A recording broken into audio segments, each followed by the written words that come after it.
کرونا ویروس چاوا بلاف دبو ام چاوا خوجه بپارێزن. کووید 19 مرۆڤ جارا یەکەم پێدەحسن. دەما مرۆڤن بە ڤایرۆس کەتی دەئاخڤن، دکوخن، دپشکن، دلۆپ ji devê wan dertê. Bi wî awayî jî derbasî mirovên din dibe. Ev dilop nêzî metroyekê diçin û bi ser tiştan xwe bicih dikin. Heta kengî ev vayros dijî nayê zanîn. Divê mirov derdora xwe bi rêk û pêk paqij bike. Em destên xwe didin gelek tiştan. Dibe ku vayros li ser wan hebe. Lewma divê mirov destên xwe nede çav, bêvil an jî devê xwe. Destên qirêj dikarin vayrosê derbasî laşê me bike.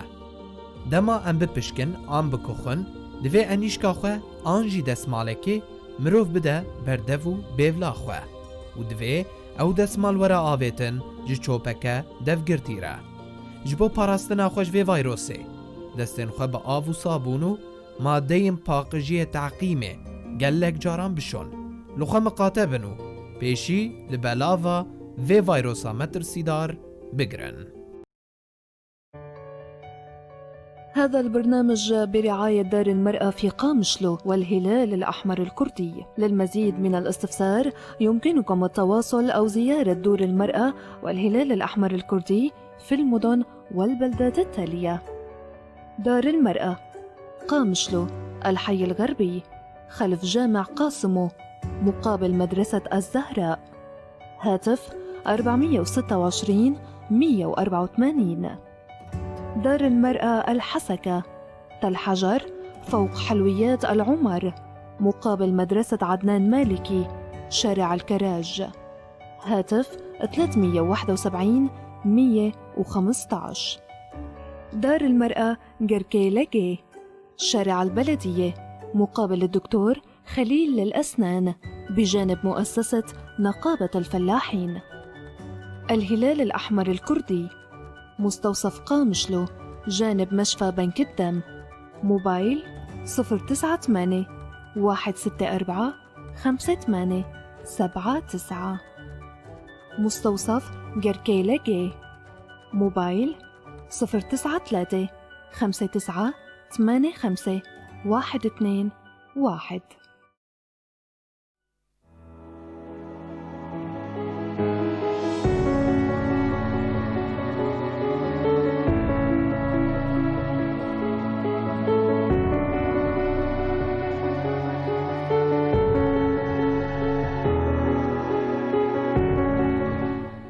مساء الخير مستمعينا متابعي إذاعة بوير FM. أهلا بكم في حلقة جديدة من برنامجنا الخاص بالمرأة برعاية الهلال الأحمر الكردي ودار المرأة في قامشلو.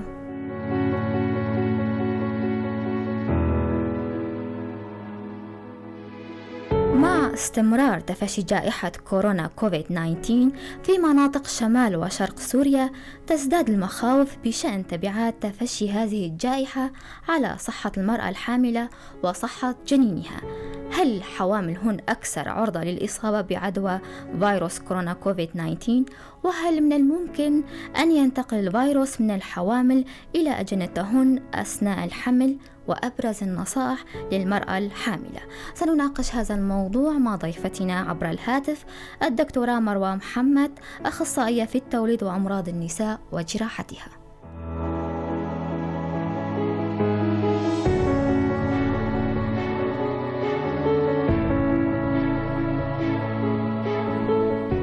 مساء الخير دكتورة مروة.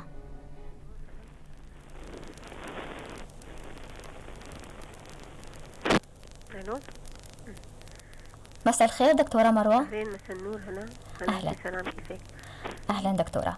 بالبداية دكتورة لو تتحدثي لنا عن وضع المرأة الحامل مع تفشي وباء كورونا كوفيد-19 وحدوث إصابات في المنطقة، هل الحوامل هن أكثر عرضة للإصابة بعدوى الفيروس؟ هلا صار فيروس كورونا فيروس شائع جدا في المنطقة وفي العالم بشكل عام يعني، فهو كنا بنعرف. دكتورة مروة لو سمحتي ترفعي صوتك شوي. فيروس كورونا يعني أولا كتعريف صار معروف عند كل الناس تقريبا، يعني فبسبب الوباء والجائحة اللي عم يسببها بكل أنحاء العالم. نعم. وخاصة أنه بالفترة الأخيرة صار كتير شائع عنا، وصارت إصابات كتيرة بالفيروس بالمنطقة شمال سوريا. فإنه كلياتنا بنعرف أنه هو من الفيروسات الشائعة اللي بتصيب الجهاز التنفسي العلوي يعني، والجيوب الأنفية والتهابات الحلق. نعم. والعدوى تتم من شخص مصاب بالعدوى إلى شخص آخر عن طريق اتصال مباشر دون حماية طبعا بالإرزاز أو الإفرازات الأنف واللعاب. والحامل طبعا وضعها خاص، هي أنه مثلا تتعرض لتغيرات كبيرة في جسمها في فترة الحمل، مثل خاصة الفترة الأولى من الحمل هناك قلة شهية وغثيان وأقياءات شديدة لديها، فهذه كلها تقلل من مناعتها، فهي معرضة للإصابة أكثر بالعدوى بالفيروس، خاصة الدراسات اللي كانت قبل على نفس الفيروسات نفس الفصيلة مثل سارس وميرس وحتى الإنفلونزا. فالحوامل هن أكثر عرضة للإصابة الحادة بالأمراض طبعا. نعم. فأكثر عرضة للدخول إلى العناية المركزة طبعا والحاجة إلى التنفس الاصطناعي. نعم، ذكرت أنه العناية المركزة والتنفس الصناعي، هل تحدث حالات وفاة بين الحوامل؟ نسبة الوفيات صراحة مرتفعة بالإصابة عند الحوامل مثل ما قلنا، لأنه هي ضعف مناعة، وأكثر التغيرات اللي بتصير عندها بالحمل هي على الجهاز التنفسي يعني، فهي أكثر عرضة حتى على الوفاة، لأنه ما عندها كتير تبدلات منيحة بالجهاز التنفسي وعندها ضعف مناعة بفترة الحمل. نعم. دكتورة، هل يمكن أن ينتقل العدوى بفيروس كورونا كوفيد-19 من الحوامل إلى أجنتهن؟ نقل الفيروس حتى الآن يعني لا يوجد إثبات أنه هناك نقل مباشر، نقل أفقي مثل ما نقول عن طريق المشيمة أو السائل الأمنيوسي، أو يعني عن طريق المشيمة أو السائل الأمنيوسي من الأم إلى جنينها. حتى الآن لا يوجد أي إصابات يعني أنه مؤكدة أنه عم ينتقل. نعم. بس الانتقال العمودي هو عن طريق الولادة أو القيصرية. حتى الآن كمان ما يوجد، لم يعزل الفيروس في الوليد أو يعني الجنين انه مصاب بالفيروس من هو موجود ببطن امه او انه عند لحظة الولادة. نعم. يعني حتى الآن لا يوجد مثلا حالات مؤكدة يعني. نعم. دكتورة، ذكرتي قبل قليل أنه هناك حالات خطورة على صحة الحوامل المصابات بفيروس كورونا وكمان عم يؤدي للوفاة. يا ترى صارت حالة حامل مصابة بكورونا وللوفاة في المنطقة؟ صراحة أنا ما تعرضت لأي حامل مصابة بكورونا ماتت، يعني ما بعرف إذا في بالمراكز اللي إنه في عناية بالكورونا أو بالمراكز مثلا مراكز العزل بالمستشفى الوطني، يعني ما عندي أي معلومات إنه توفت امرأة حامل بالكورونا. نعم. أنا ما صارت معي فما بعرف إذا صارت. نعم. شو هي الأعراض التي قد تظهر على المرأة الحاملة في حال إصابتها بفيروس كورونا؟ الحامل تقريبا هي بتكون نفس أعراض أي شخص عادي، يعني احتمال تكون لها عرضية يعني ما يبين عليها الإصابة أبدا، أو احتمال يكون مثل الأعراض الشائعة التهاب حلق، سيلان أو احتقان بالأنف، ضيق تنفس، آلام بالعضلات، فقدان حاستي الشم، تذوق، ارتفاع الحرارة. هي كلياتها تقريبا بتكون متواجدة عند المصابة يعني. إمتى عم يأثر على صحة الجنين؟ في أي أشهر؟ هلا صراحة هو لحد الآن ما في إثبات إنه هو بيعمل إجهاضات، بس بالفترة الأولى من الحمل 3 أشهر الأولى إذا كانت الحرارة مرتفعة جدا عند الحوامل، وإذا كانت فترة الإصابة طويلة قد تؤثر على الجهاز العصبي عند الجنين، تكوين يعني تؤدي إلى عيوب خلقية بالجهاز العصبي. فهي كمان بدها متابعة بعد الإصابة، لازم مثلا الحامل تشوف حالها بالإيكو من الأمواج الصوتية، لازم تشوف إذا في عندها أي تشوهات عند الجنين. طبعا بالأشهر الأخيرة بالشهر السابع 27 28 أسبوع حملي تؤثر على نمو الجنين يعني، فتؤدي إلى نقص وزن الجنين، وطبعا تؤدي إلى الولادات المبكرة كمان. يعني في علاقة بين فيروس كورونا والولادة المبكرة؟ طبعا في علاقة، لأنه هو الإنتان بشكل عام خاصة لما يكون حاد تتعرض له الحامل بيكون حد ذاته خطورة عليها يعني، خاصة إذا كان مترافق مع ارتفاع في الحرارة وقلة شهية. طبعا تعرفي إنه الوضع الكورونا أو أي إنتان فيروسي بيؤدي إلى نقص في الشهية، وحتى بتأثر على الدورة الدموية للأم، وتأثر على طبعا الحمل لما بيكبر بيأثر على الرئتين كمان، بيصير عندها ضيق تنفس بالأساس بدون إصابة بالفيروس. أكيد إنه إصابة الفيروس تؤدي إلى ضيق تنفس، فهي كلياتها قد تؤهب لولادة مبكرة يعني. نعم.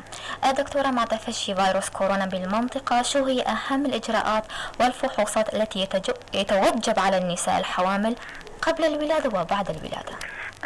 اولا الرعايه الصحيه طبعا ضروريه للحوامل يعني بشكل روتيني، يعني لازم تراجع طبيبه او اي مركز صحي خلال 3 أسابيع ل4 أسابيع يعني، وخاصه مع وجود هذه الجائحه. اذا المراه الحامل حست بالاعراض او انه شكت انه في عندها اصابه، اولا لازم تتصل مع طبيبه او مع القابله المسؤوله عنها او المركز الصحي القريب منا يعني. اولا تتواصل معهم انه مثلا شو هي الاجراءات. فهي اول فتره اذا كانت الإصابة عندها خفيفة نخليهم بالبيت إنه نضل أسبوع.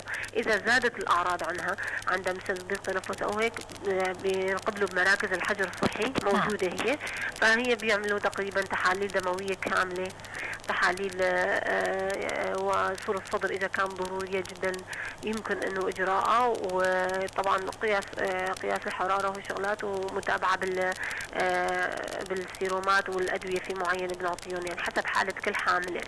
نعم، ذكرت الأدوية. في حال إصابة المرأة الحامل بفيروس كورونا هناك أدوية مخصصة لها؟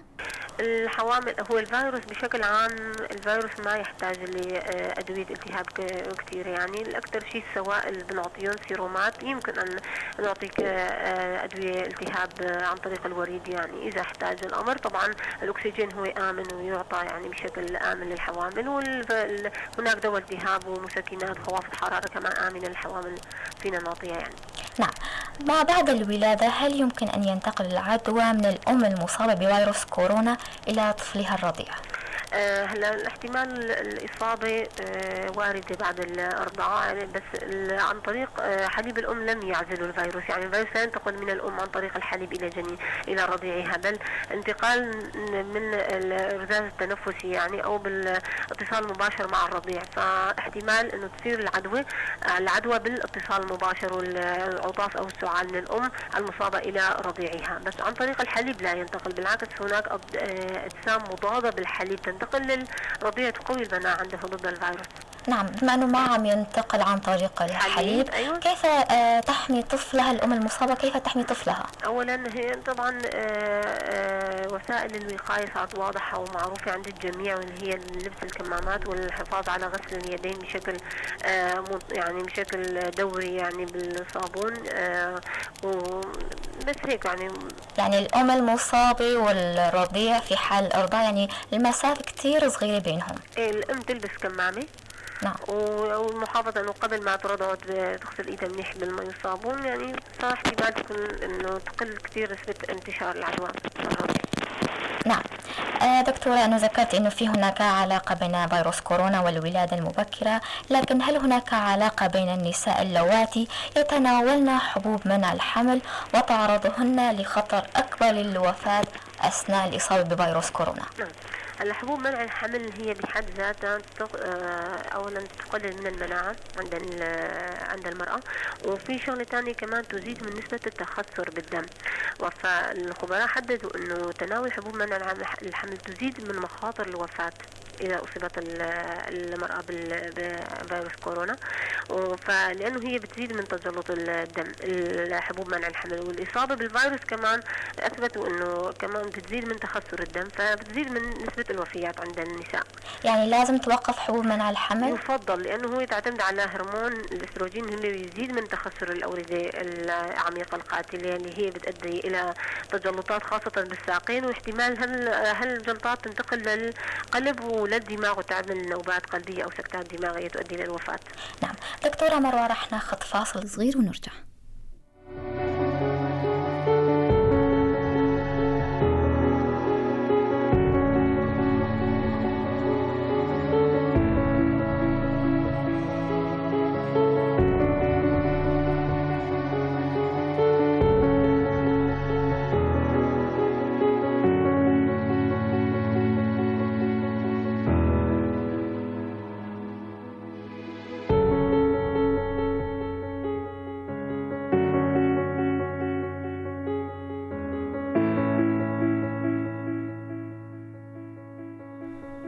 وسهلا فيكم مرة تانية مستمعينا ومتابعي إذاعة بويار اف ام في حلقة جديدة من برنامجنا الخاص حول المرأة. دكتورة مروة، أهلا وسهلا فيك مرة تانية. دكتورة، هناك بعض الأسئلة تشغل بال للنسوة الحوامل. مثلا أنا حامل وأخطط للسفر هذا الصيف أو الخريف، هل يجب أن ألغي رحلتي؟ صراحة السفر بيزيد من فرص الإصابة بالعدوى ونشر كوفيد-19، فنتجنب السفر هو أفضل وسيلة لحماية نفسها والآخرين. فإذا كان لابد من السفر، طبعا الحفاظ على قواعد السلامة هي ارتداء الكمامة وغسل اليدين، طبعا التباعد الاجتماعي إذا كان لابد من السفر، بس الأفضل عدم السفر. نعم، يعني في أشهر محددة للمرأة الحامل؟ هو ده. طب صراحة بعد الشهر السابع حتى الطيران إنه في خطورة، يعني خطورة ولادة مبكرة بالطيران وهيك. بس بالنسبة للكوفيد بأي أشهر إذا تعرضت المرأة هناك أضرار عليها. نعم. تقول إحداهن أنا حامل مؤخرا، كنت أزور أحد أفراد العائلة والآن تبين من فحصه أنه مصاب بكوفيد-19، هل يجب أخضع للاختبار؟ بهالحالة نحن أولا يعني يفضل أنه يكون في حجر صحي، تضل بالبيت فترة أسبوع لأسبوعين. إذا ظهرت عليها الأعراض مباشرة لازم تجري تحليل بالتأكيد. نعم. أنا حامل وأصبت بحمى شديدة وسعال وصداع، هل ممكن أن يكونوا كوفيد-19؟ هلا بما انه نحن هون بمرحله جائحه وباء، فاي عرض من اعراض الفيروس يعني اصابه حتى يثبت العكس. فانه اذا اي مرأة حامل حست انه عليها حرارة او عندها سعال، فهي يجب انه تشك انه هي مصابة بالفيروس. نعم.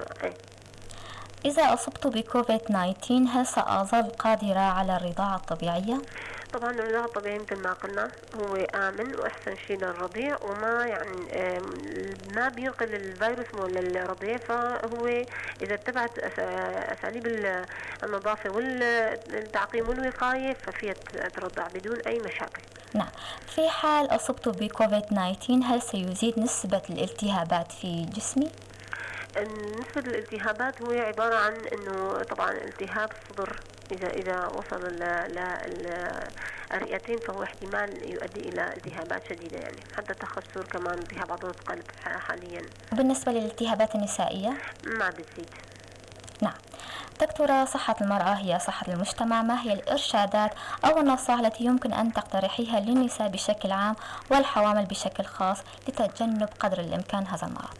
هلا مع الانتشار الكبير للفيروس طبعا على النساء بشكل عام والحوامل طبعا بشكل خاص هو التجنب الخروج من المنزل يعني قدر الامكان. وطبعا هذا التفشي الكبير يعني عامل حالة قلق عند النساء والحوامل بشكل خاص، فهذا كمان بشكل خطورة عليهم يعني. فالدعم النفسي في هذه المرحلة كتير مهم يعني، خاصة من الأصدقاء والأقارب يعني. فالدعم النفسي هون هام.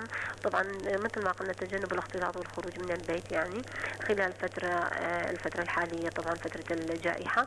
وإذا اضطرت للخروج طبعا ارتداء الكمامات والقفازات وابتعاد مسافة لا تقل عن تقريبا متر لمتر ونص طبعا من الشخص. وإذا كانت مثلا تتحدث معه كمان خلي تكون في مسافة تقريبا متر بينه وبين الشخص. نعم. وطبعا العوامل الوقاية هي غسل اليدين طبعا باستمرار بالماء والصابون منذ لا تقل عن 20 ثانية. وحتى إذا في حال خروج من المنزل إنه يكون مع كحول يعني مطهر بدل الصابون، يعني مشان إذا كانت في عندها مثلا لامست أي مكان يعني تعقم. طبعا لما إذا عند العودة إلى المنزل كمان إنه تغير كل الملابس يعني، وعدم ما تكرر بلبسهم يعني تكون مثلا تغسلهم وتعقمهم منيح يعني، لأنه احتمال إنه فيروس يضل بالثياب فترة منيحة. ومثل إنه كمان في نصيحة إنه شرب كميات قليلة من الماء على فترات قصيرة مشان إذا كان الفيروس عالق بالحلق يعني. فهذا المي إذا كانت مي فاترة بتساعد على عدم إنه بينزل الفيروس على المعدة، والمعدة طبعا هو بيخرب الفيروس، ما بتكون ما يعني قوي مثل ما بينزل على الصدر. وطبعا تناول الغذاء الصحي، يعني كل شيء في مثلا خضروات، فواكه بتكون غنية بالألياف، وإذا في فيتامينات كمان ما في أي مشكلة، يعني خاصة فيتامين سي وزنك، هدول هلا كتير بيقوي المناعة يعني. بس هو إذا كان الأكل الصحي هو بديل عنه. طبعا نوم كافي، لازم يكون عدد من ساعات النوم كافية مشان إنه راحة جسدية للحامل أو للمرأة بشكل عام. نعم. طبعا الرياضة، الحركة كتير مفيدة كمان لأنه هي بتقوي المناعة، وإيقاف التدخين طبعا والأرجيلة إذا كان. نعم دكتورة مروة، شكرا لك كتير. سهلا. وصلنا لنهاية حلقتنا الخاصة حول خطورة كورونا على صحة الحوامل. لا يسعني إلا أن أشكر ضيفتي عبر الهاتف الدكتورة مروة محمد، أخصائية في التوليد وأمراض النساء وجراحتها. وكل الشكر لكم مستمعينا على حسن إصغائكم. موعدنا في الأسبوع القادم، إلى اللقاء. البرنامج بسپانسریا مالا جنی لقامشلو و هیواسور آکرده. اگر پرسن و هبن هندکارن پیوندی یانجی سردانا مالا جنی و هیواسور آکرد بکن. مالا جنی قامشلو تاخا غربی لپشت مزگفتا قاسمو برانبر دبستانا زهرا. تليفون عرضه 426 184. مالا جنی لحسكي تل حجر لجورا شيرينغها العمر برانبر دبستانا عدنان المالكي كولانا جراجان. تليفون عرضه 371 115. مالا جنی لگركي لگه كولانا شرداريه برانبر دكتور خليل يدرانان لكيلكا سازي و سنديكيا جوتياران. هيفاسور آكورد نخوشخانه قامشلو لكيلكا بنقدم. موبايل 09 حيشتيك 64 58 79.